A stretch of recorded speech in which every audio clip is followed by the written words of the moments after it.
दर्शनबिन नमस्कार। जति पनि हामीहरूको बेङ्गलोरमा बसोबास गर्ने दाजुभाइ दिदीबहिनी भिडियो लिएर आइरहेको छु।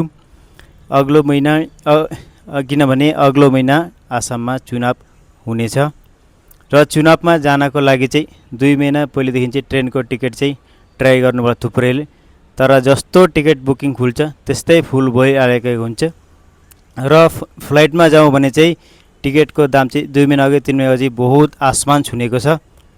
जुन टिकट पहिले 6000 5000 थियो त्यो टिकट चाहिँ अहिले 17000 16000 छ। अझै प्राइस बढ्नै बाँकी छ, किनभने चुनाव आयोगले चुनावको डेट घोषणा गर्छन् त्यतिखेर झन् टिकटको दाम आसमान छुनेछ।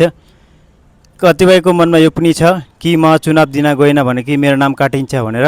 नडराउनु होला, त्यसो नाम काट्ने कुनै रुल्समा लेखेको छैन। भोट एकचोटि दिनु भएन भने चाहिँ फट्टै तपाईँको नाम चाहिँ काटिहाल्ने।